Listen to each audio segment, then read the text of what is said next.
خوب گوش کن. 2 روش قیمت گذاری داریم. اولیشو معمولا همه میشناسن. توی سوالم راجع به اون پرسیدن. درصد مشخص کشیدن رو قیمت. روش دوم که تازه کارا معمولا نمیشناسن روش متغیره که تو این ویدیو قدم به قدم بهت میگم قضیهش چیه. این روش اونیه که برات فالوور میاره، مشتری میاره، درآمد میاره. این روش مناسب آنلاین شاپ‌های تازه کاره. بریم که بهت توضیح بدم قضیه چیه. تمام چیزایی که تو این ویدیو میشنوی حاصل علم تجربی من. به خاطر همین هیچ جای دیگه نمیشنویش، پس با من همراه باش. روش اول قضیهش اینه که برای آنلاین شاپ‌های بزرگ و مغازه‌های پرفروش و بزرگ مناسبه، اما برای آنلاین شاپ‌های تازه کار اصلاً مناسب نیست. بذار توضیح بدم این روش چیه، بعد بگم چرا مناسب نیست. این روش اینجوریه که یه درصد مشخصی یا یه مبلغ مشخصی تعیین می‌کنی، رو همه اجناست اون مبلغ مشخصی اون درصد مشخص رو می‌کشی. مثلا 20% سود، یعنی اگه یه جنسی رو می‌گیری 100 تومن، قیمت می‌ذاری 120 تومن. این قیمت گذاری بدون در نظر گرفتن کشش سود اون کالاست. به خاطر همین مشکل ساز میشه.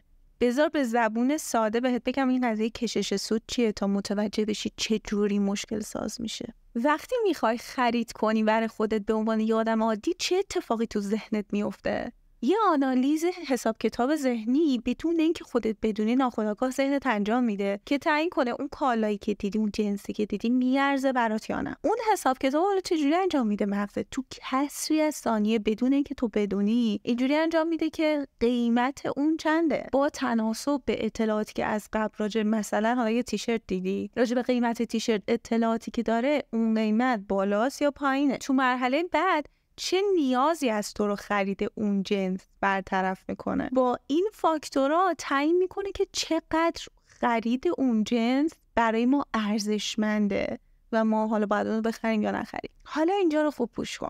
گفتم 2 فاکتور رو در نظر میگیره. یکی ارزشمندی که چه نیازی چه دردی از ما رو دوا میکنه، یکی هم قیمتش. اگر اون تیشرتی که میخوای بخری قیمتش از متوسط قیمت تیشرتی که حالا سراغ داری توی آنلاین شاپ و مغازه دارا بالاتر باشه، اما تیشرت سبکش جوری باشه که تو مهمونی هم بتونی استفاده کنی، جنسش، سبکش، قضیه فرق میکنه. ممکنه توی این حساب کتاب به خاطر اینکه اون جنس یه نیاز دیگه ای از حالا تو خونه پوشیدن رو، بیرون پوشیدن رو براش برطرف کنی که حالا تو مهمونی هم میتونم بپوشم، این که قیمت بالا داره مانعی نشه که اون تیشرت رو انتخاب بکنی. اگر نیاز داشته باشی میخری.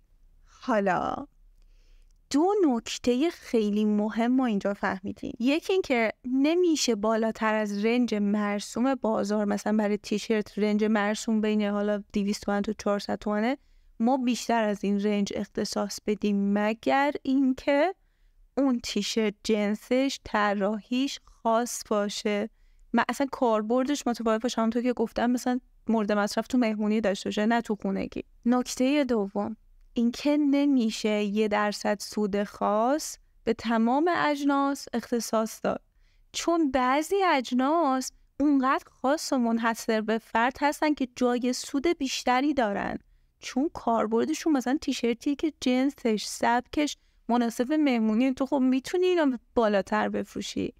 وقتی با بقیه تیشرت ها که حالا مناسب بیرونن، ساده ترن، جنسشون ذره فلان تره، 1% سودو میکشی، خب اینجا ضرر کردی. تو انگار پتانسیل سود اونو حروم کردی. پس این دقیقاً باگ این روشه. حالا بذار بهت بگم چرا گفتم این روش فقط برای آنلاین شاپ های پرفروش و مغازه های بزرگ کاربرد داره. چون این دسته افراد، مغازه های پرفروش و آنلاین شاپ های پرفروش، 2 مزیت دارن که تویی که تازه کاری یا آنلاین شاپ کوچولویی نداری. اولین مزیتشون اینه که جنس رو دست این افراد نمیمونه. حالا چرا؟ دقیقاً آیبولک سال 99 که من داشتم کار میکردم روی هر جنسش 10,000 تومان سود میکشت. اتفاقی که میافتاد چی بود؟ جنس از این ور میرفت از بازار کامیونی میگرفت یه حجم زیاد، از اون ور میرفت تو مغازه و تموم میشد. یعنی چی؟ یعنی خواب انبار نداشت، خواب جنس نداشت. این آنلاین شاپ براش مهم نبود که حالا پتانسیل سود یه جنسش که میتونه بیشتر بفروشه حیف شده یا نه، چون از این ور داره اجناس میاد، از اون ور تبدیل به پول میشه و سودش برمیگرده به حسابش. این روش برای حالتی جواب میده که انقدر تو پرفروش باشی که جنس از این بر بیاد از اون بر بره و اصلا خواب اجناس نداشته باشی. مزیت دوم و مهمتری که آنلاین شاپ‌های پرفروش و مغازه‌های بزرگ دارن اینکه جنس رو میشناسن، میدونن چه جنسی بازار داره و چه جنسی باید بیارن. این اطلاعات رو با تجربه پیدا کردن. اینطوری نیست که من بهت بروشور بدم بگم دقیقاً این جنس رو میارین، این جنس رو میارین، این جنس مثلا پرفروشه.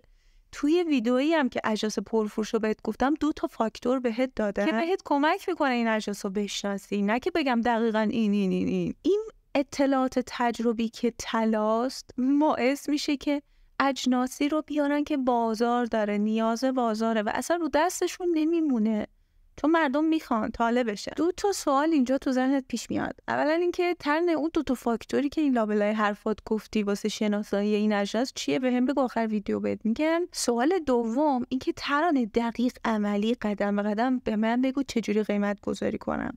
بریم بهت بگم. خوب گوش کن. روش دوم قیمت گذاری که قیمت گذاری متغیر اینجوریه. ما تو آنلاین شاپ 2 دسته اجناس داریم: اجناس گاو شیرده و اجناس گاو پیشونی سفید. این اصطلاحیه که من برای نشون دادن این اجناس دسته‌بندی این اجناس گذاشتم. اصطلاحی نیست که جایی بشنویش. اجناس گاو شیرده کارشون اینه که به ما سود بدن. این اجناس خاصن جایی معمولا دیده نمیشن، ما میتونیم روی اینا سود زیادی بکشیم. اجناس گاو پیشونی سفید همه جا هستن.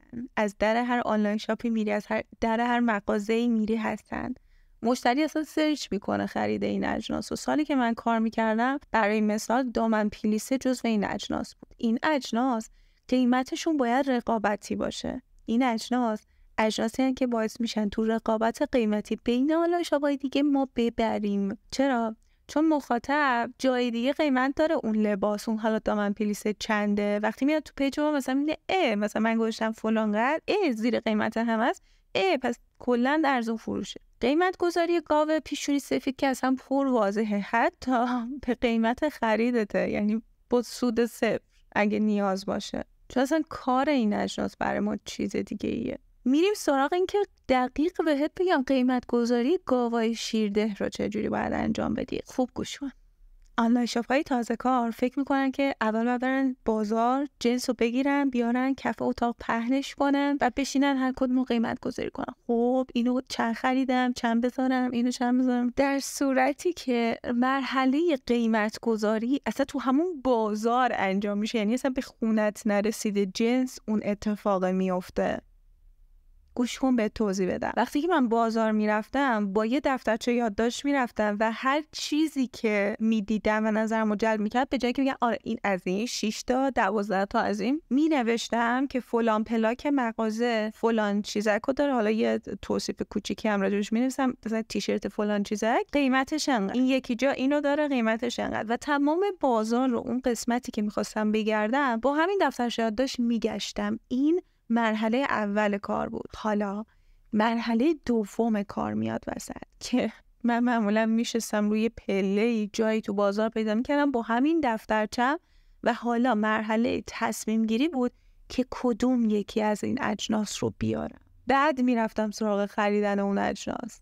برای تصمیم گیری 2 سوالو باید جواب میدادم. کدوم یکی از این اجناس رو قیمت بالاتری میتونم بذارم برای فروش؟ سوال دوم این که کدوم یکی از این اجناس اینستا پسنده، اجناس پرفروش اینستاست. اون 2 فاکتور مهمی که ترانه تو ویدیویی که این پایین لینکشو میذارم گفتم، اون 2 فاکتور رو داره و اینستا پسنده. حالا سوال ترانه جواب سوال دوم که خب مشخصه تو ویدیوی گفتی 2 فاکتور داری براش، جواب سوال اول رو چجوری میدادی؟ از کجا میفهمیدی که کدومشون سود بیشتری میتونی روشون بکشی؟ بیا تا بهت بگم. یادت اول ویدیو راجع به این بهت گفتم که ذهنمون وقتی که خودمون برای خودمونم میخوایم خرید بکنیم یه حساب کتاب منطقی تو کسری از ثانیه انجام میده.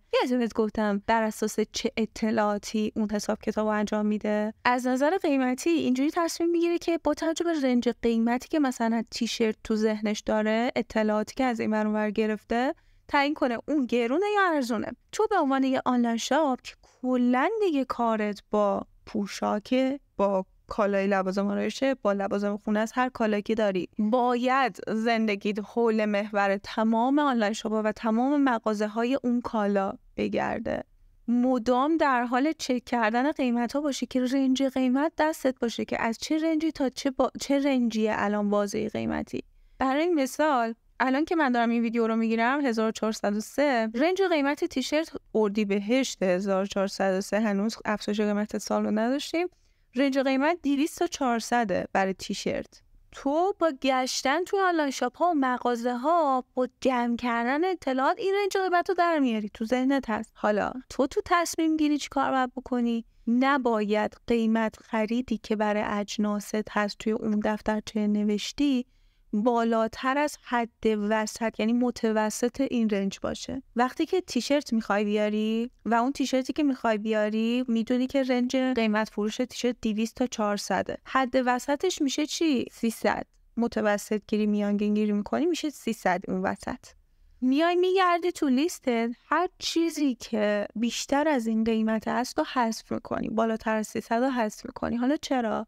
برای جلوگیری از این که اجناس رو دستت بمونه در حدی که حتی به قیمت خرید خودت هم نتونی بفروشی، حتما باید این قانونی که بهت گفتم رعایت بکنی. یعنی از حد متوسط قیمت خریدت بالاتر نزنه. اول تیشرت رو میاری، خیلی هم جذاب، خیلی هم مثلا جنسش به فلانه، تو مهمونی هم مثلا میشه استفاده کرد، میذاری سقف قیمت یعنی 400 تومن، 400 خورده ای.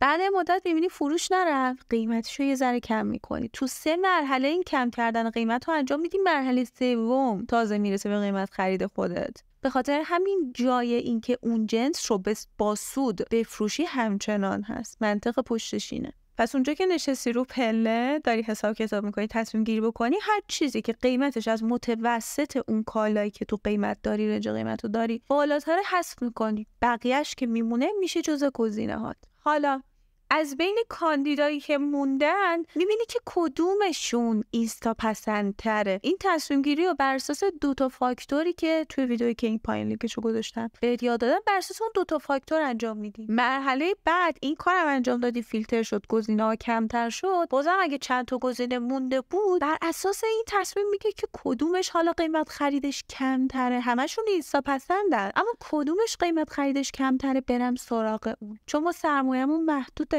بهتره که پایین ترین قیمت رو بیاریم که بتونیم اجناس متنوع‌تر و بیشتری بیاریم. بعد زمانی که میرسی خونه، وقتی رو فرش خونه پهن میکنی اجناس تو، دیگه قیمت گذاری شده از حدودی مشخصه.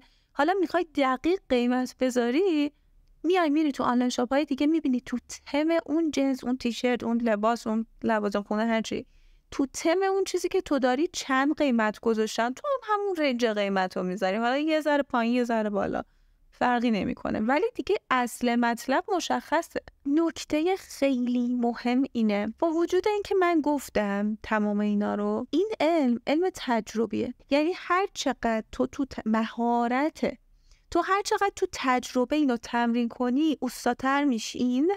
دقیقاً یکی از دلایل پشت اینه که من جز میزنم، میگم جنس عمده نیارین. برای اوایل مسیر به عنوان آنلاین شاپ تازه کار تکی جنس بخرین، 6 تا 12 تا نخرید. حالا یه سوال میمونه، ترا اون 2 فاکتوری که کشتی منو گفتی برای اجناسی هستن که پرفروشن و اینستا پسندن چیه قضیهش؟ توی این ویدیو مفصل دقیق قدم به قدم توضیح دادم. حتما آب دستت روز زمین برو این ویدیو رو ببین، چون لازمه یه قیمت گذاری اینه که این 2 فاکتور رو بدونی، اصلا یکی از مراحلشه.